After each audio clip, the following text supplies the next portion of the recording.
Here's, I think, one of the world's funniest, most inspired, most unimitatable men. He first became, I guess, known really to the public with the 2,000-Year-Old Man record that he made with Carl Reiner. And then he and I made some Ballantine beer. Can I say that? Commercials together, which played in the radio for a long time, for about a year, and were very funny, but didn't sell the beer, apparently. But people tried to buy the commercials, which is sort of amusing. And Mel Brooks won an Oscar for his The Producers. Certainly one of the world's weirdest men, Mr. Mel Brooks. Yeah.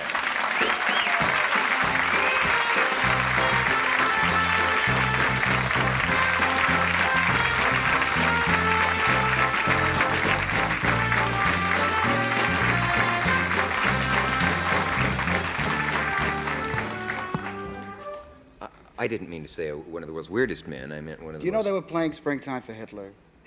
Is that what that was? Yeah, that's right. Thanks a lot, Bobby.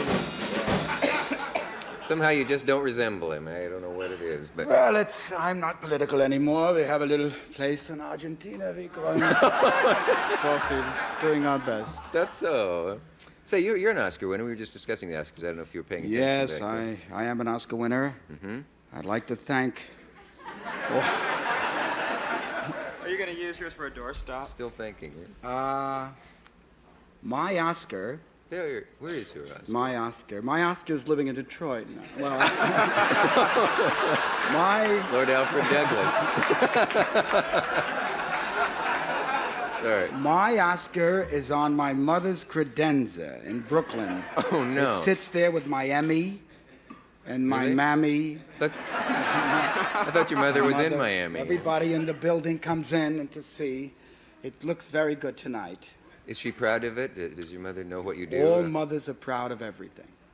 What do they know? What can I tell you? I can picture her saying, "Look what my son, who should have been a doctor, won." I think that's probably her attitude. She never really wanted me to go into show business because she didn't want me to expose myself to the world as an idiot, and she thought it was unseemly and undignified, and those are her own words.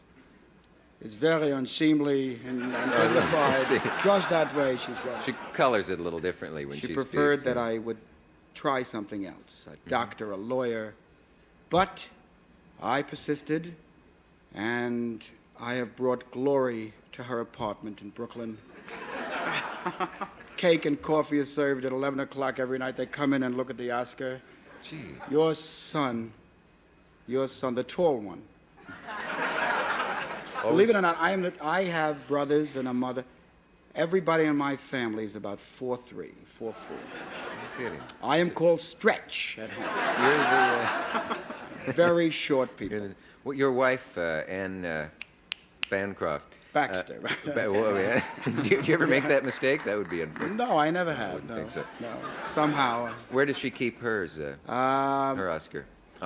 Wait a minute. What's she won? She's won an Oscar, 2, 3 British Academy Awards, the Cannes Film Festival, Tony 2.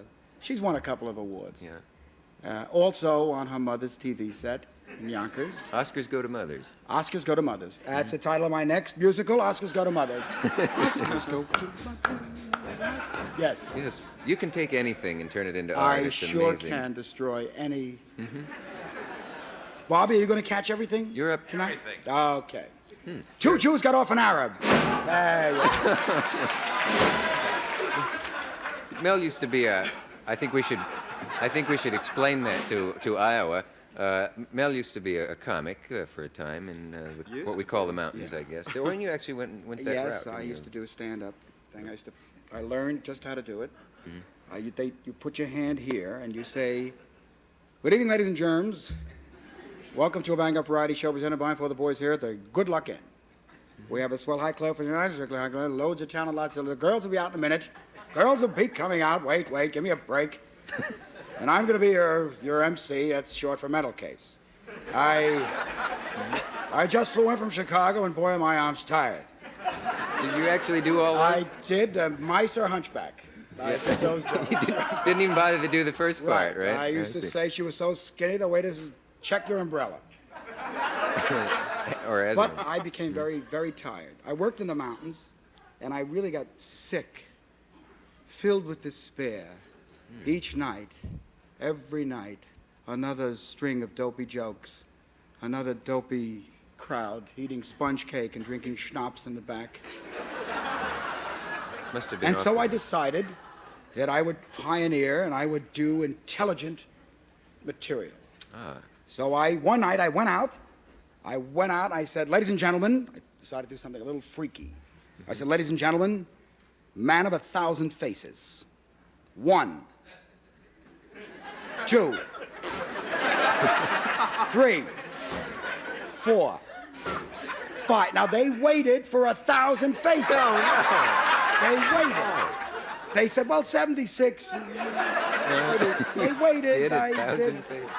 88. That takes nerve. I think most people would have dropped off after 350. The next night, the mice were hunchback. Right? Right back again. You're up to your ears now I sure am. in a film, I mean, in a Yes. new movie. As a matter of fact, sitting in the front row, Alan Heim, my editor, who was denigrated by Rex Reed, all the editors, my film editor, my chef de montage, sitting there with his assistants, Walter Rappaport, Richard Goldberg, sitting there, and his girlfriend, Josie. Sitting. How do we know you're not And, making up these names? No, these are normal Jewish people sitting right there. They certainly look normal. Is that true? Alan, is that true that editors don't vote for directors who are working with editors? Just say yes or no. You're not on the show. Only California. Only California. See, in New York, this thing doesn't go on. You notice that the house lights went up for 2 You words? know, as a matter of fact, Dee Dee Allen works with Arthur Penn, and she's a very, very respected and, highly appreciated film editor. They all hate her in California. They hate her in California. They're crazy in California. Because she's from New She's from York? New York, or- yeah. Oh, I see. Yeah, but she's respected.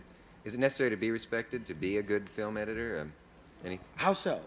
Well, you said she's very respected. You mean? No, I mean she's done, I don't know, Bonnie and Clyde. You know, I some see. marvelous She's done films, a lot and of good things. she's held in high esteem. Oh, yeah. You just made a film in Yugoslavia. Yes. Is that not true? That's true, sir. Why would you go to Yugoslavia when can't you find locations in America Well, that look like it's- Yugoslavia? Oh, there's no time for you to answer that. We will be Well, I'm right- going to answer it anyway. I don't care about your stinking commercial. We'll be right back. He's going to answer it.